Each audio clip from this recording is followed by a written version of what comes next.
নমস্কার বন্ধুরা, আবারও একটি নতুন ভিডিও নিয়ে আপনাদের সামনে উপস্থিত হলাম।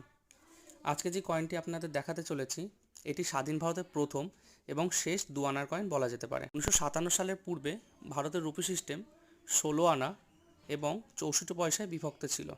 আজকে ভারতের রুপি 100 পয়সায় বিভক্ত। আমার হাতে যে কয়েনটি এটি সেই দুআনার কয়েন।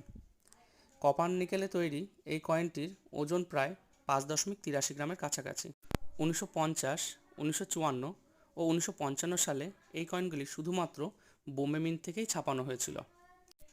ইউনিক স্কোয়ার শেপের কয়েনটির সামনের দিকে ইংরেজি ও হিন্দিতে যথাক্রমে 2 আনা এবং 2 আনা লেখা রয়েছে এবং ভারতীয় সংস্কৃতির প্রতীক একটি বুলের ছবি, তার নিচে শাল এবং মিন্ট মার্ক দেওয়া রয়েছে।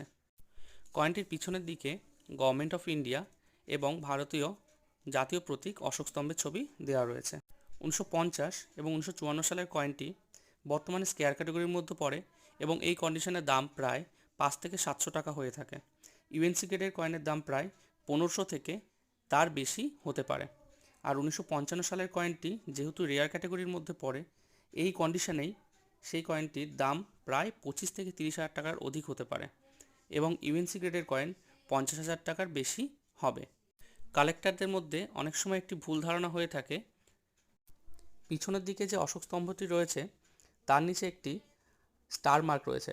অনেকেই এটি হায়দ্রাবাদ মিন্টের সঙ্গে গুলিয়ে ফেলে, কিন্তু এটি হায়দ্রাবাদ মিন্ট নয়, এটি কয়েনটির ডিজাইনের মধ্যে পড়ে। আপনাদের কার কার কাছে এই কয়েনটি আছে অবশ্যই কমেন্টে জানাবেন।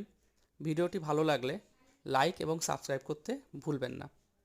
এতক্ষণ ধরে ভিডিওটি দেখার জন্য আপনাদের অশেষ ধন্যবাদ জানাই।